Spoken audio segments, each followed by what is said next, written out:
serving the Republic of the Philippines for more than 75 years. Ito po ang Presidential Broadcast Service. Pakinggan, panoorin, agaran in real time, o balikan sa pag-scroll up and down. Mga balitang dapat malaman, impormasyong tunay at napakikinabangan. Saan ka man, sa buong kapuluan.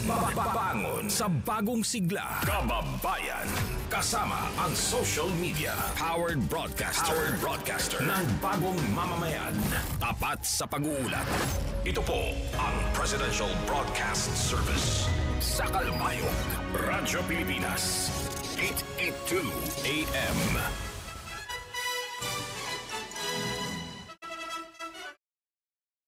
Adi, ang pinakabago ngan labas nga mga notisya sa pangurason. Mga panitabo sa sunod ngan gawas sa natunasod. Morning Report! Ngan yan na, Adi, ang iyo tag notisya. Maupahingaga sa katanan mga kasagayan. Adlaw kiti na sa Lunes, Pizza 4 San Agosto, tuig 2025. Gan adiyan nato na mga larayuluhan sa naton mga bago, mga dagkong sumat para ng adlaw. Acute Crisis Intervention initindig sa siyudad San Galbayog. Senador Erwin Tulfo karuyag igpatanggal ang 4Ps. 4Ps Party List Congressman Abalos na dire sa panawagan ni Tulfo nga bungkagon ang 4Ps.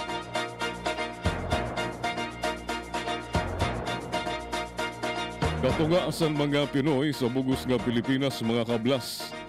Siringsan Social Weather Station. Sis Escudero ginbanatan sa graduation rites sa UP Diliman, Quezon City. PBBM pipirmahan ang bago nga barangay ang Sangguniang Kabataan Election Law sa Agosto 12 sa Ringsan Comelec. Siring ni Trillanes, Senadora Risa Hontiveros makakabag ni VP Sara sa 2028. Ayaw pag-apura, pulong ni Congressman Sendanya. Inpapaulat ang Senado sa final ruling sa Korte Suprema antes magbutusay pagbasura sa impeachment.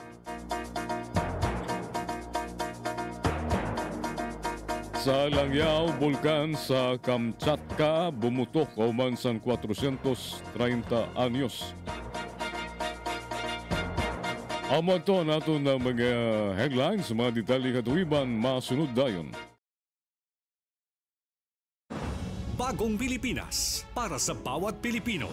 Bagong Pilipinas is a master plan for genuine development, the benefits of all our people. It is a call for transformation. The transformation of our idea of being a Filipino and the transformation of our economy, of governance, of society. Hindi puro salita, pamahalaan ay magsisilbing halimbawa. Sa bagong Pilipinas, ang pagbabago ay nagsisimula sa pamahalaan. Pagsiservisyo sa publiko, tapat, mapagkakatiwalaan at dekalidad. Huwag nating pahirapan ang taong bayan. Pagkus suklian ang kanilang tiwala ng magalang na panunungkulan. Sa nagkakaisang gobyerno at mamamayan, malinaw ang payapa at maunlad na bukas. Sa bagong Pilipinas, may pag-asa ang lahat. Ang pag-asa ng bayan ay nasa ating lahat. Isang mensahe mula sa Presidential Broadcast Service at Radyo Pilipinas. Mas pinadali na ang government transactions sa tulong ng eGov.ph Super App. Pwedeng-pwede mo nang magawa ang lahat ng ito. I-download ang eGov app sa iyong smartphone o tablet mula sa App Store o Google Play Store. Pagkatapos, ilagay ang iyong mobile number at i-authenticate gamit ang one-time PIN o OTP para marehistro ang iyong account. Saka ilagay ang iyong mga pangunahing impormasyon at kumpletuhin ang facial recognition technology para sa verifikasyon ng iyong pagkakakilanlan. Para sa mas mabilis at mas maayos na serbisyong panggobyerno, gamitin na ang eGov.ph Super App.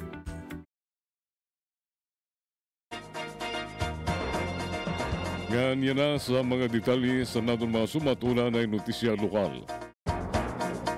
SSU Graduate School nagdumara international session sa Nursing Informatics upod ang mga eksperto tikang Hong Kong Polytechnic University. Acute Crisis Intervention Center nagtutukod sa siyudad San Galbayog sa detalye adi ang report ni Suset Pretencio. Radyo Pilipinas Report. Mas mapapakusog pa ang serbisyo para sa mga biktima sa krisis sa siyudad San Galbayog tungod sa pagtukod sa bag-o ngan permanente nga Acute Crisis Intervention Center nga pagtitindugon sa Barangay San Policarpo.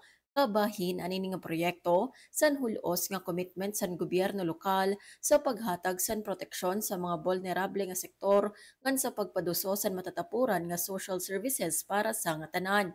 Kasankolop Agosto 2, ginbuhat mismo ni Mayor Raymond Uy ang site inspection base personal nga masiguro ang kalidad nga accessibility san gintitindog nga pasilidad.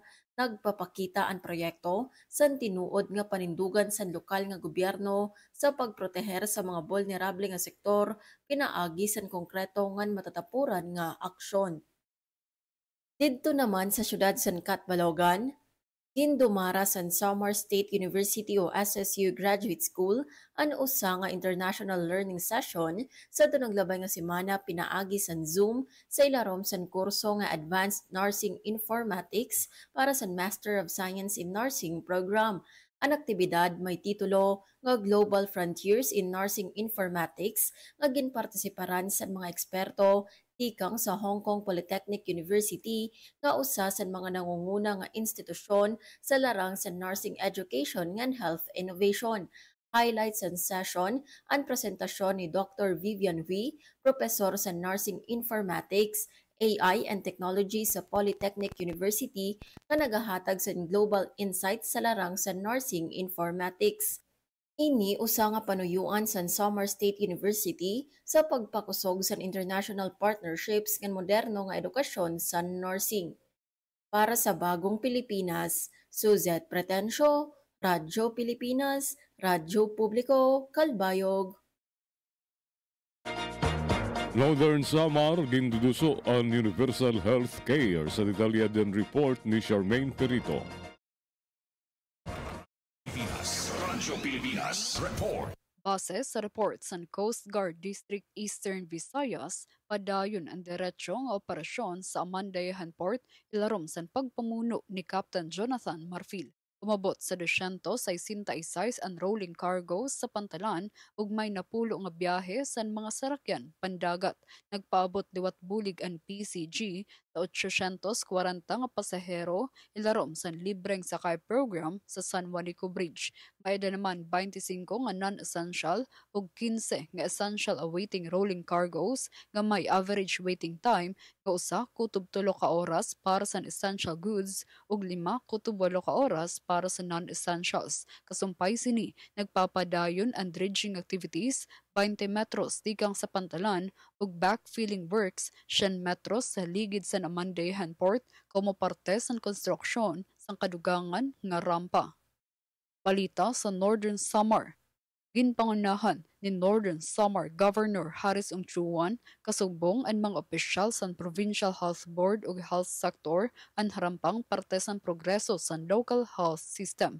Ginreport ni Dr. John Ezekiel Valera sa Provincial Health Office nga ada sa 97.2% na ang naabot sa organizational ug 60% sa functional maturity level sa mga key result areas ilarom sa local health system maturity level. Ginto kibliwat ang pagparigon sa mga barangay health stations kundiin 164 sa 569 ang functional.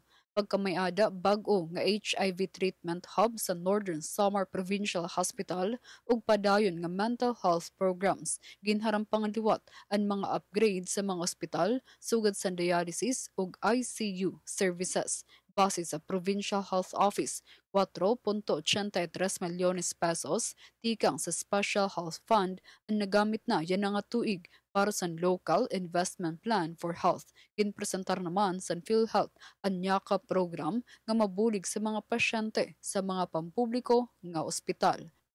Para sa Bagong Pilipinas, Charmaine Perito, Radyo Pilipinas, Radyo Publiko, Calbayog. Ganyan na sa naton mga balita nasyonal.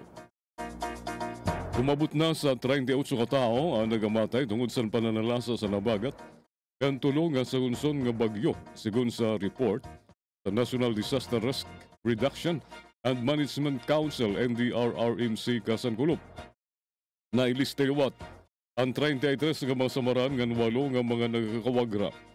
Apektado ang gintatantiya 8.6 milyones nga individual o katumbas sa 2.36 milyon nga mga pamilya sa bugos nga nasod. Sa matotal nga kadamuon 24,771 nga mga pamilya o 91,906 katao ang nagpapabilin sa mga evacuation center, samtang 32,320 nga mga pamilya o 123,624 katao naman ang pansamantala nga nakikistar sa mga paryentes o irang mga sangkay.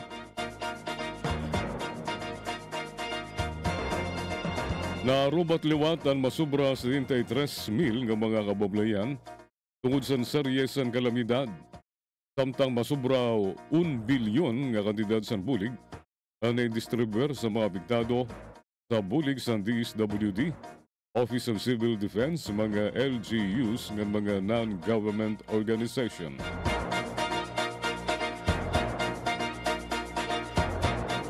Imbis nga bagang limos ang igahatag sa gobyerno sa mga kablas kada bulan, pangkabuhayan nala lugod ang ihatag. Ini ang proposisyon ni Senate Social Justice and Welfare Chairman Erwin Tulfo para matuldukan yan di rin na maabuso ang programa sa pipira. Sigon kan Senador Tulfo, pagin ang pera nga 4-piece members karuyag nga pangkabuhayan nala ang ihatag sa era, imbis binulan nga ayuda. Ini daw ang pahayag sa pera nga 4-piece members sa tunsiya naging DSWD Secretary sa tuntuig 2022.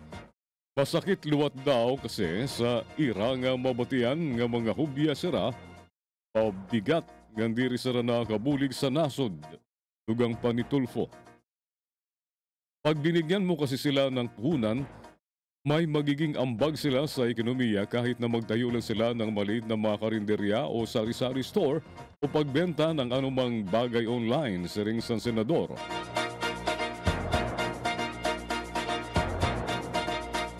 Sumala pa sa magbaralaod, unfair luwat naman kasi dito sa mga low-wage earners sugad sa mga sikyo, janitor o kabulig nga diri magkasya ang sweldo pero waray binulang nga ayuda sa gobyerno sugad sa 4-piece tungod kay diri sara qualified. Ini ang iginproponer sa Senador kan DSWD Secretary Rex Gatchalian kan Pangulo Marcos pag magkita sara ang adua. Alam ko noon pag-upo ni PBBM na poverty mitigation ang isa sa mga prioridad ng administrasyong ito. Pero the question is, paano? Tugang pa ni Tulfo.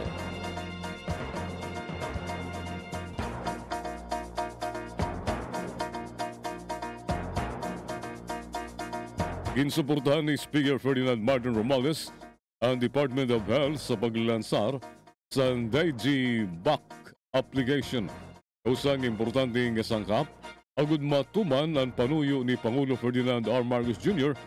nga maidistribuer ang moderno, inklusibo nga nabut-kayang serbisyo pangkalusugan sa mga Pilipino. Usaga digital immunization platform ang DigiVac nga gintukod sa bulig sa United Nations Children's Fund UNICEF kan sa Japan.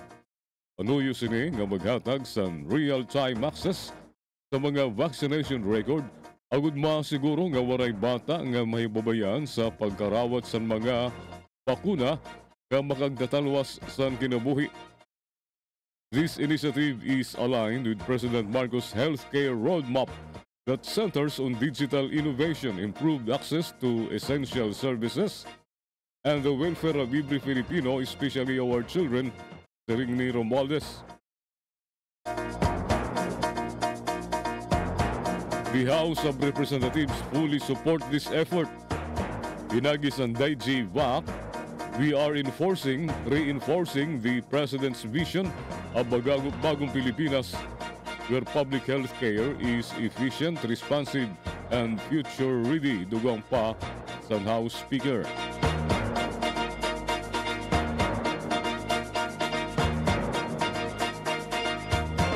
Agud malik yan ang grabing pagbaha sa Metro Manila. Iginlansar kasan kulop nga adlaw san Sabado sa Naga ang bayanihan sa Estero Program. Gagin pangunahan ni Pangulo Ferdinand R. Marcos Jr. Kabulig ang Metro Manila Development Authority, MMDA, sa Buli Creek sa Pasig City. Panuyo sa programa nga dublihon ang paningkamot nga mapangasiwaan sin maupay and drainage infrastructure sa Metro Manila tungod kay damo nga waterways na stilted nga nabarado sa mga basura nga nagdudurot sa perwisyo sa panahon sa tag-uran. Ang bayanihan sa Estero Program ang ipapatupad sa bulig sa mga stakeholder ungay ang mga city and barangay government units, ordinaryo nga mga mulupyo ng civil society organizations, ang programa ang baton sa MMDA sa direktiba sa Pangulo nga pakusgon ang disaster resilience agud diri gud maabat ang epekto sa climate change. Umabot sa 273 ang drainage system sa Metro Manila. Ungay na ang mga salog, estero ng open canals nga kadamman ang barado tigang sa basura ng water lily.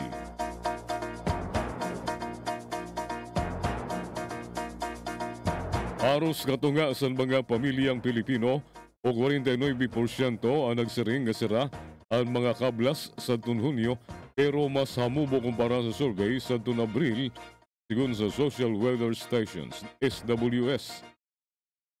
Pasar sa survey sa SWS, 13.7 milyones ng mga pamilyang Pilipino ang nagsisiring mga kablas sira, mas hamubo sa 14.1 million sa Abril. The 1-point decline in the nationwide self-rated poverty between April 23 to 28, 2025 and June 25 to 29, 2025 was due to declines in the Visayas and Balance Luzon or Luzon outside Metro Manila combined with increases in Mindanao and Metro Manila. Isplikar sa SWS. Sa mga pamilya nga nagisiring nga sira ang mga kablas, 34.8% ang nagdeklara nga diri sila na karanas sa karangyaan. 6.4% ang nagkukuri 5 anyos o masubra pa ang naglabay ng 7.8% adton mga bagong purdoy, bago nga mga pobre.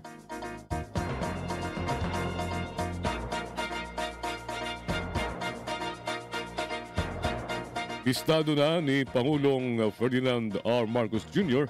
kung sino-sino ang nagkabuhay-buhay sindako sa mga proyekto sa gobyerno.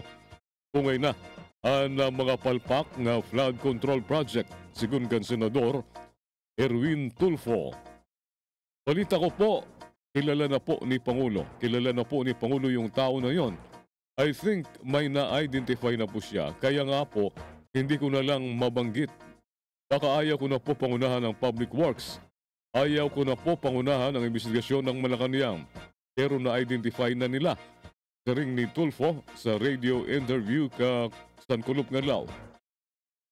Tumalagin po nga daw ni Pangulong Marcos ang paggawas ng pondo sa mga flood control project. Ungay na, ang usa nga lalawigan sa Region 4B kung bilyon-bilyon ang budget sa flood control pero permi lagyapon ginbabaha. Region 4B po, Region 4B. Lumobo yung mga island provinces. Sigun sa Senador nga ang ginutudlok, Pawan Mindoro, Marindoque, Romblon ngan Palawan. Igin Bulgar liwat sini, nga may 35 nga mga miyembros ng Kamara de Representantes ang kontratista sanglit na papanahon ang proposed bill para ipagbawal sira sa mga kontrata sa gobyerno. Igindiwaro naman ni Tulfo nga may senador nga kontratista liwat. Kundi sa tuntuig 2018 usa ka senador nabulgar nga may construction firm nga tumiba nagkabuhay-buhay sindako sa mga kontrata sa gobyerno. Nadungan sa niging bulgar liwat ni Tulfo nga usa nga undersecretary sa DPWH ang gintanggal sa trabaho tungod sa pahigig sa buhatan sa mga kontratista. Kaya nga po, na-relieve po yung isang USIC, yung pinakamayamang USIC sa buong mundo. Pulong pa ni Tulfo. Sa tubangan sa namasubra 1,200 nga mga naggraduar sa University of the Philippines, Manila, ginbanatan ni UP Professor Emeritus Maria Serena Jocno si Senate President Francis Cheese Escudero sa pagkaput sini sa impeachment complaint laban kan Vice President Sara Duterte. Saya pamulong sa pan-116 ng commencement exercise sa UP Manila sa diri Palamaya. Ginbanatan ni Jocno ang sayop ng interpretasyon sa pulong nga fourth read nga naging rason para mapending ang articles of impeachment laban kan VP Duterte sulod sa pinakabulan sa Senado.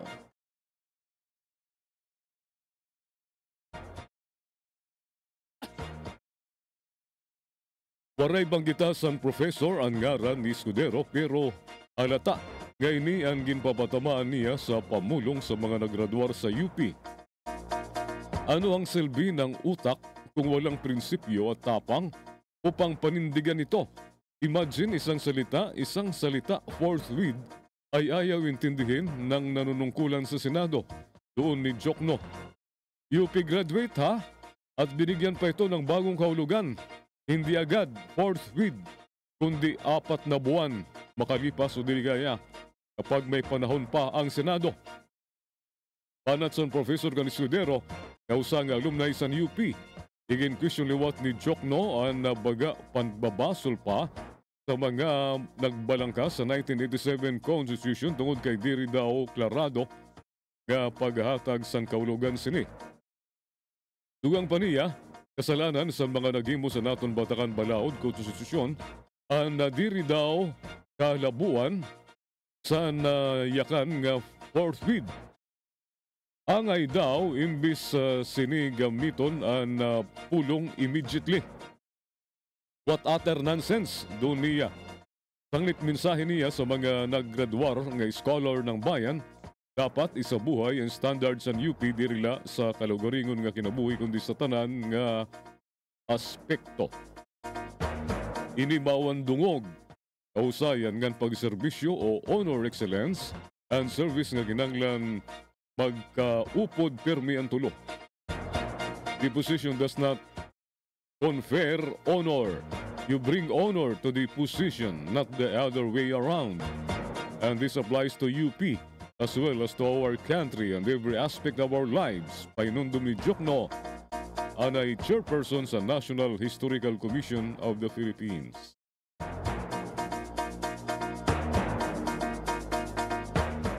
Opisyal na nga iginlaan sa gobyerno ang 50,000 square meters nga parcel sa tuna sa usa nga parte sa De La Salle University Science and Technology Complex sa Binyan, Laguna, agud himuon nga Knowledge, Innovation, Science and Technology EQO Zone.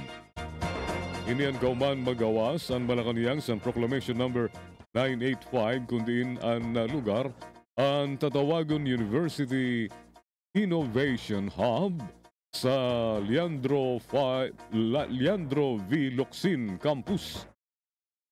Panuyos ang KIST Eco Zone nga mabasa ang potential sa academic institution sa moderno nga research, pagbabago sa kakayahan, ng techno-entrepreneurship.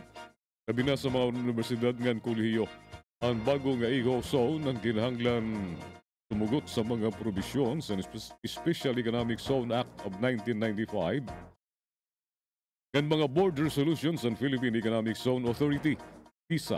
Ang proklamasyon ng pirmado ni Executive Secretary Lucas Bersamin sa topang Hulyo 30. Kamara ginhawiran ng Senado sa butusay sa Sara impeachment. Igindoon ni Kamara de Representantes sa Senado nga masyado pa nga temprano para magbutusay sin pagbasura sa impeachment complaint laban kan Vice President Sara Duterte. Sigun kan House Spokesperson Attorney Princess Abante, pagpa-file pa sa motion for reconsideration ang Kamara sa Supreme Court kasumbay sa ginbasura nga impeachment complaint laban kan VP Sara sanglit angay hulaton sa Senado ang pinal nga desisyon sa isyu. Sheer prudence dictates that the Senate allow the Supreme Court to hear the House in its motion for reconsideration. Pulong pa ni Abante. Kaya dapat tubtob Agosto 11, 2025 ang Kamara para mag-file sa motion for reconsideration sa desisyon sa Korte Suprema sa Hulyo 25. Kundi ginbasura sa Korte ang panupat nga impeachment complaint kan Duterte tungod sa patakaran sa 1-year ban. Any premature action such as a Senate vote effectively abandoning the impeachment trial may be interpreted as a disregard of due process. Worse, it may be construed as a political shortcut that undermines the constitutional role of the House, pulong pa ni Attorney Abante.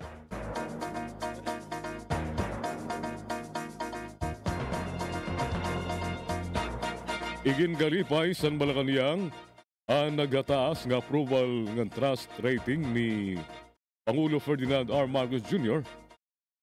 Pasar sa ginpagawas nga survey sa Octa Research sa iya press briefing siring ni Presidential Communications Office Undersecretary ng Palace Press Officer Attorney Claire Castro nga malipayon ng Malacanang tungod kay nakikita kung paano magtrabaho ang Pangulo.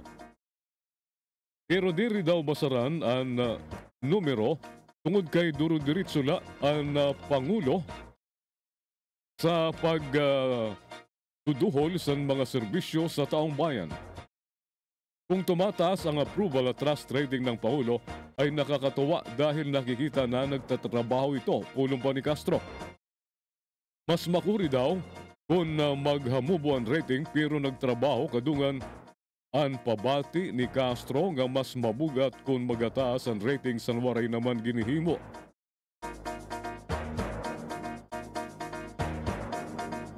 With this, kinahanglan good talaga makita sa taong bayan para may baruan mira nga ma-differentiate adton tao nga nagtatrabaho ngan yun adton nagbabakasyon la dugang pa ni Castro. Pasar sa survey nga ginhimo sa Hulyo 12 tubtob 17, umataas ang trust rating sa Pangulo sa 64%, hanggang sa anay 60%, samtang ang performance rating sini ang nagitaas 62% hanggang sa anay 59%.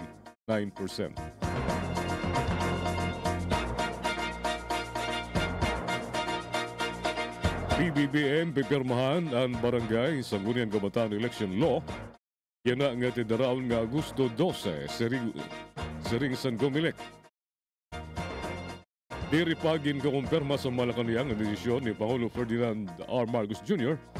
sa pagdidilitar sa barangay ng Sangguniang Kabataan Elections. ESKIE nga nakatalaan himon sa Disyembre 1, 2025. Kundi sa bulag nga statement siring ni Comelec Chairman George Erwin Garcia, nga ginlalauman pipirmahan ang bill para sa pagdilatar sa barangay ang Sangguniang Kabataan Election sa Agosto 12. Yan na nga tidaraon nga Martes. Labot sa pagdilatar sa eleksyon, pagkakamyada nilwat sa permanenteng termino ang mga opisyal sa barangay ng iske kung ginpirmahan na ang bag-o nga balaod. In-inform po tayo ng palasyo na magkakaroon ng formal signing ng law on BSKE fixing of term and the postponement sa August 12 at 2 p.m. siring ni Garcia. Pero sigon kan PCO Undersecretary ng Palace Press Officer Attorney Claire Castro, santo pala nga Biyernes, Agosto 1. Okay, kung hindi ako nagkakamali, parang August 14 po ang pinaka-deadline. So, hintayin na lang po kung ano po ang magiging aksyon ng Pangulo patungkol po dito sa bill na yan. Inisyal nga natintala ng BSKE sa December 1, 2025. Ngan kung maaprobahan ang bill nga pagpapadelatar ibabalhin ang eleksyon sa una nga Lunes sa Nobyembre 2026.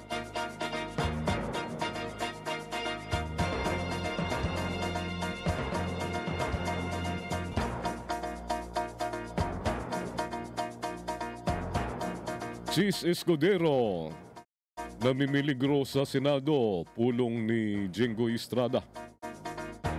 Biskin pa man marigon daw sa na ang presente nga liderato ni Senate President Francis Chis Escudero. Di rin naman ginpipiliw ni Senate President Pro Tempore Jingo Estrada ang posibilidad nga magamada sa pagbabago anuman nga oras. Iginpadanglitan niya na itabo ang Senador Juan Miguel Zubiri nga natanggal sa paiging Senate President sa tunga Mayo 2024. Miskin duwala ang oposisyon sa tunga saras Senador Risa Hontiveros, kananay Minority Leader Aquilino Coco Pimentel III.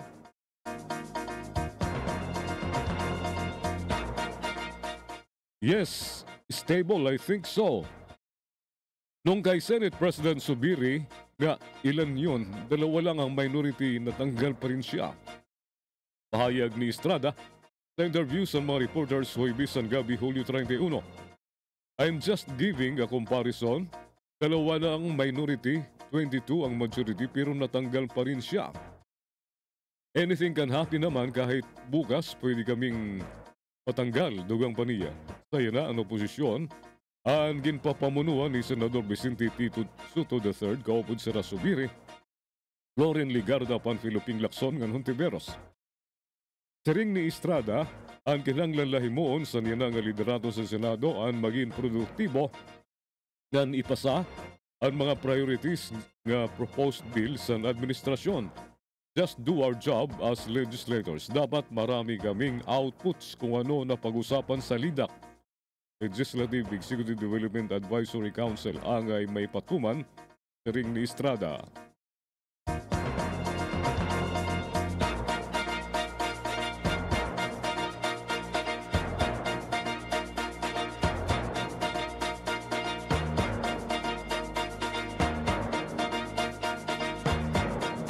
Otro igin na pahayag ni former Senator Antonio Trillanes IV nga si Senadora Risa Hontiveros ang pinaka-best nga kandidato nga pwede itapat kontra kan Vice President Sara Duterte sa 2028 presidential elections. Siring ni Trillanes, pipilion niya si Hontiveros kumpara kanda Senador Bam Aquino nga naga City Mayor Lini Robredo. Inbanggit niya ang track record ni Hontiveros sa panindugan sa mga Duterte ngan sa pagpapanagot sa Vice Presidente. Bakit ni-rule out ko na si Senador Bam Aquino at saka si Mayor Lini? Don't get me wrong. Mabubuti silang tao. Under peaceful conditions, maaring they can rule the country well, pero hindi ngayon yung mundo na tinitirhan natin. May mga evil forces at play. So kailangan mo ng kayang tumindig at si Senador Risa has demonstrated that time and again sumala sa podcast San Facts First. Kaya hindi pwedeng si Senator Bam Aquino, for example, kasi bakit? Ngayon nga, kakaukos niya, kablokin niya yung mga Duterte block. Sa akin, hindi ko kaya yun under my conditions. Punta tayo kay Mayor Lini. Kaibigan niya si Sara Duterte. Remember, pinapasok nga niya sa bahay niya. Pinost niya doon. So, paano mo ngayon mapapanagot si Sara kung mag-presidente si Lini? Hindi niya gagawin yan, dugang ni Trillanes. Kinsaring liwat ni Trillanes nga pareho na diri sira Robredo nga nakino kayatag sa International Criminal Court si Anay Pangulo Rodrigo Duterte. Both Bam and Lini ayaw nila nung ICC. Sinabi nila sa akin yun. Kung mananalo daw si Leni sa 2022, hindi raw nila ibibigay si Digong sa ICC. Nagulantang ako, pulong pa sa Anay Senador. Nadiri si 4-piece party list Congressman J.C. Abalos sa panawagan ni Senador Erwin Tulfo nga igbasura na ang Pantawid Pamilyang Pilipino Program of 4-piece. Sigun ka na Abalos, imbis nga ibasura angay i-recalibrate ang 4-piece, agud masiguro nga tama ang pagpapatupad sini kanan mga tinuod nga target nga beneficiaryo ang magpupulos. I am one with Senator Erwin Tulfo's call to ensure that only deserving beneficiaries receive government aid, especially when it involves programs for our poorest countrymen. Dapat patas. Walang kulay politika, walang palakasan at walang padrino. Siring pa ni Abalos. Siring ni Abalos nga may da mga ayat sa pagpapatupad sa 4-piece tugad sa iba nga programa sa gobyerno nga nagtutuyo buligan ang mga kablas. Sigon kan Tulfo mga kaupay nga igbasura ang 4-piece nga gamiton ang pondo sini sa livelihood programs. Livelihood is indeed a powerful tool against poverty, but 4-piece addresses poverty from a different front by investing in the education and health of children from the poorest households. It ensures they attend school, get regular health checkups, and that their parents participate in monthly family development seminars sa ring ni Abalos. We don't have to choose one over the other. Livelihood and conditional cash transfers are not mutually exclusive. Poverty is complex, and it demands a multi-strongest approach tugang pa sa kongresista. Ingin punto ni Abalos nga ngay gamiton sa gobyerno ang tanan nga mga bagay nga mga kabulig sa pag-ato sa kapobrihan sugad sa livelihood support, conditional cash transfer, suporta sa pagpabulong ng edukasyon, tangkilikin at pagtibayin natin ang mga programang walang padrino system tulad ng 4-piece. It is not unconditional dole-out. Let's improve its grievance mechanisms, clean up the list of beneficiaries, and ensure that those who no longer qualify are graduated with dignity. Pulong pasan kongresista.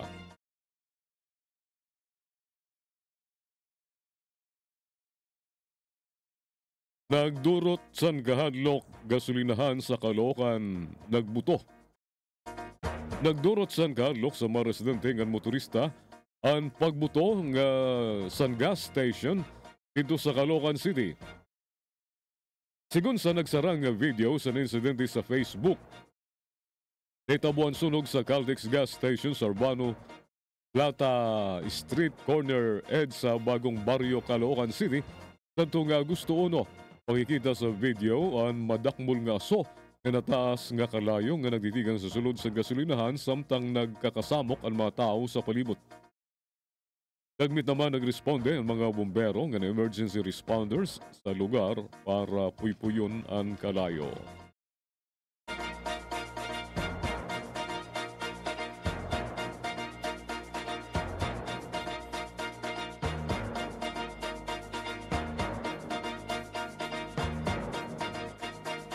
Senado maluya makupad sa impeachment trial pero nag-apura sa pagbasura sini. Sigun sa Kabayan Block. Inpuna sa mga miyembro sa Kabayan Block ang Senado sa pagiging makupad daw sa pagpapatawag sa impeachment court pero nagapura sa pagbasura sa impeachment case laban kan Vice President Sara Duterte. Kadungan sini nagpahayag sa suporta sa House Deputy Minority Leader ng NAC Teachers Congressman Antonio Tinio ng Assistant Minority Leader ng Kabataan Congresswoman Attorney Rene Luis Co sa mga senador nga natipan na dayon ni basura ang impeachment case. We urge the Senate to consider not just the procedural grounds since a motion for reconsideration has yet to be filed on the ruling, but more importantly, the substantive grounds that justice must be achieved in this major corruption case involving 612.5 million pesos in confidential funds. Siring San Makabayan Solon sa usang joint statement.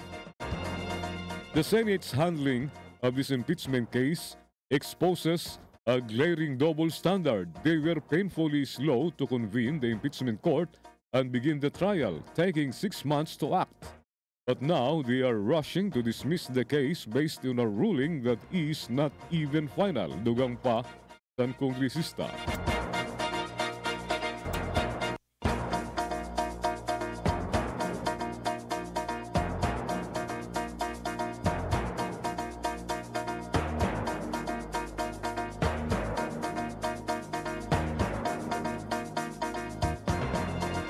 Pulis sa Northern Samar na lumos samtang naka-duty. Kinbawian sa kinabuhi usang miyembro sa scene of the crime operative SOCO sa Northern Samar.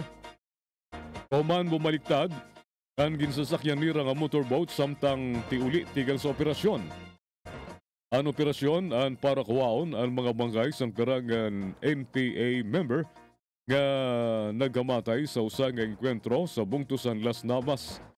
Nalumos si Executive Master Sergeant Harry Mangiga, Palau ay 42 anyos sa tunga Sabado, Agosto 2.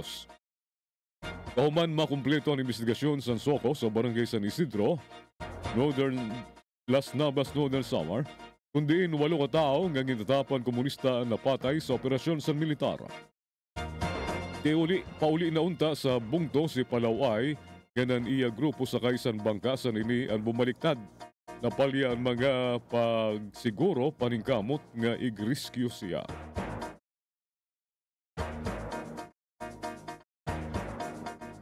Notisya sa Langyaw, bulkan sa Kamchatka, Russia, bumuto. Kuman ang 450 anyos. Bumuto sa siyahan ngay gayon sa sulod sa masubra 4 nga siglo ang Krasin Minikov volcano sa Kamchatka, Russia. Sigun sa IRA Emergency Authorities, Kulop Agosto 3 sa mga litrato ng pagawas sa Ministry of Emergency Situations sa Kamchatka, makikita nagbugas ang makusog madakmol nga abo ang bulkan nga umabot sa kaitason nga 6,000 metros. Sigun sa mga opisyal, ang abo ang nagsarang pakadto Pacific Ocean. Kundi wari naman mga kabablayan nga ginagian sini. Nagawas lawat sa Orange Aviation Hazard Code ang mga otoridad bilang babala para sa posible pagkaantala sa mga biyahe sa kaitasan. Naitabo ang pagbuto pero kadlaw kauman bayugon sa magnitude 8.8 nga linog ang Kamchatka. Mainunduman nagpagawas liwat sa Tsunami Warning ang Philippine Institute of Volcanology and Seismology, PhilVolcs, para sa mga baybayon nga parte sa Pilipinas durot sa epekto sini. Kundi dagmit liwat ini igin pamuban kinabosan sa Hulyo 31. Padayon pagyapon ginbabantayan sa mga eksperto ang mga posible nga epekto sa aktibidad sa bulkan.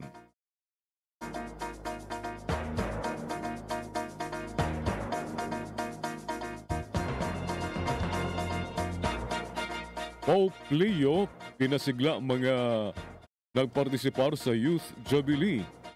Yunukot-yukot nga kabataan ng mga Katoliko tigang sa masubra 150 nga mga nasod ang nagpartisipar sa Youth Jubilee Vigil nga ginpangunahan sa Santo Papa Pope Leo XIV sa Tor Vergata Field San Kulop nga adlaw Agosto 2. Ilang parte San Holy Year 2025.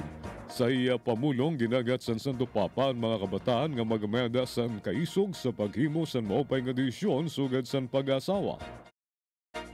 Buhay reliyuso nga pagiging saksi sa kaimyangan.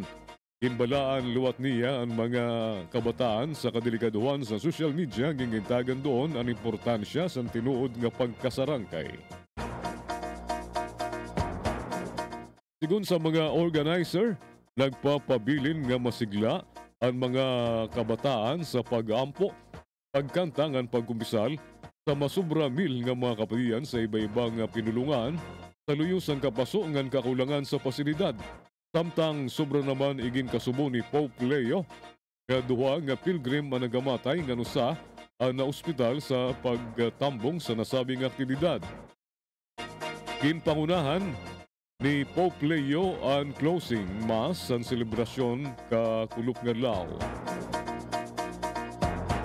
Namatay ang usa nga 88 anyos nga Ruso kauman bumigay aniya kaluguringon nga hinimong nga helicopter samtang ginsubukan nga mag-take off sa Omotnensky District sa Kirov Region sa Tungoyves.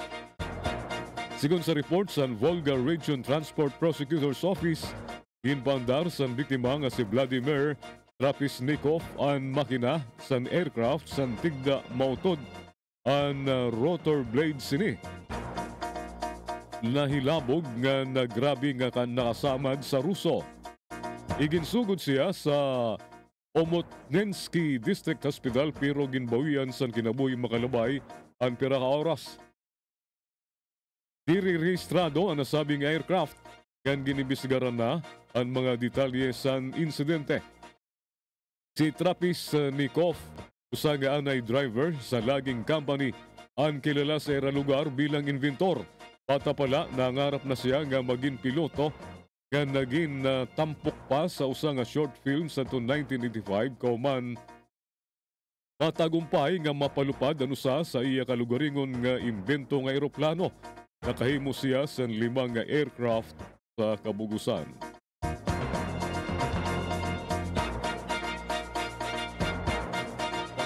Pangatapusan kamutangan sa panahon sumala sa pag-asa. Southwest monsoon habagat nakakaapekto sa extreme Northern Luzon. Ang Batanes ngan Babuyan Islands medyo madampog kadto sa madampog ang kalangitan nga may talagsa nga pag-uran-uran ngan pagdalugdog paggilat tungod sa habagat. Ang Metro Manila ngan iba nga parte sa nasod medyo madampog kadto sa madampog ang kalangitan nga may talagsa nga pag-uran-uran ngan pagdalugdog paggilat tungod sa localized thunderstorms. Ang bugos nga nasod banayad ngadto sa katamtaman ang huyop sa nangin ngan direksyon southeast to southwest. Banayad ngadto sa katamtaman ang pagbalud 0.6 to 2.5 meters ang pagitaas ang balud. Sa temperatura pinakataas alas 3 ang kulop 33.5 degrees Celsius, pinakamubo alas 6:30 sa naga 24.6 degrees Celsius.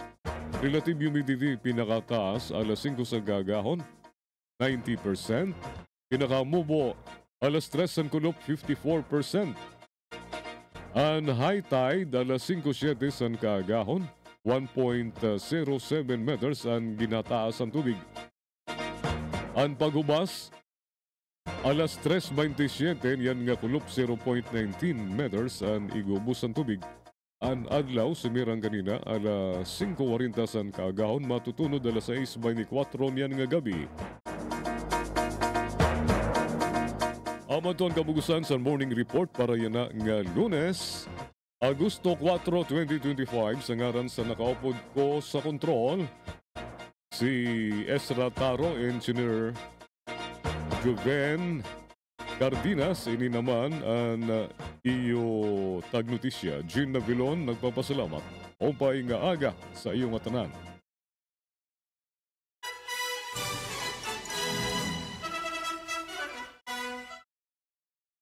Iyo pala na ibatiyan ang pinakabago ngan labas nga mga notisya.